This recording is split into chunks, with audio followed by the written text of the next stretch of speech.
Who remembers the brilliant TV series from the 1970s, The Persuaders? You do? Starring, of course, Sir Roger Moore and the brilliant Hollywood star Tony Curtis. Lucky enough to call them both friends, lucky enough to interview them many times. And of course, when The Persuaders, which is still in syndication around the world now, it was really put together as a very early televisual spin-off of James Bond. That was the idea behind it. Sir Lew Grade, the man who of course ran ITC and all of those big entertainment corporations in the 60s and right through to the end of the 80s really, well, that was kind of his plan. He thought, by having two big stars, and literally this was just pre-Bond for Sir Roger Moore and a Hollywood star, well, this would work.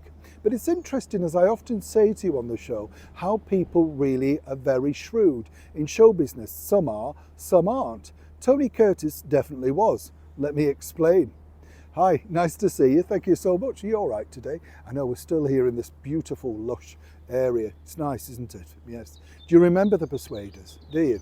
You see, I loved The Persuaders. I just thought it was very glamorous. And I didn't realise this until watching the reruns when you're a lot older, that Roger Moore designed his own outfits. Yes, and he had a deal with Debenhams to sell, can you imagine this? To sell the range of clothes that he wore in the show through Debenhams. Yeah, that was when Debenhams was considered a classy store. It's no longer around now, is it? You see, everything goes in the fullness of time.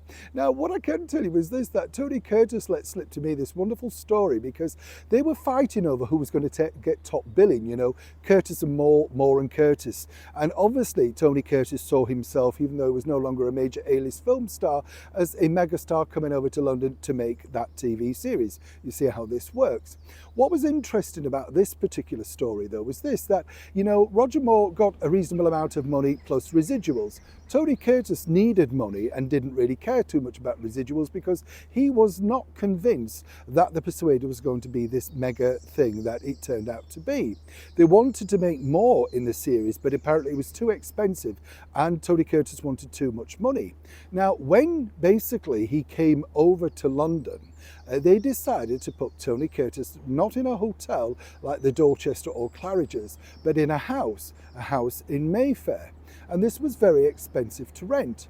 Now, according to Tony himself, this is what happened. You see, he went to the boss, Lew Grade, and said, look, I need some money. So what they decided to do was literally offer Tony the chance to have the house in place of a fee. This is what happens in the world of show business. So they didn't give him the money. They said, tell you what, we'll put the house over to you, we'll sign it over to you.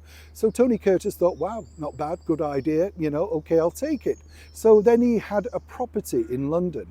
What he was able to do a few years later was sell it for literally millions, far more than he would have made for The Persuaders. And apparently the boss of ITC, Lew Grade, never forgot to remind him just how rich he'd made, of course, Tony Curtis. Tony himself told me, though, that it wasn't actually that a clever idea. He just liked the idea of owning a property in London. At the time, he didn't know whether it would sell or not, even though it was in the very heart of Mayfair.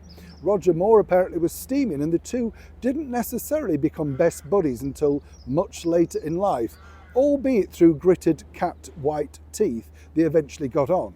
But The Persuaders remains one of the most, high demand repeated series around the world. And if you watch it, it's simply good fun.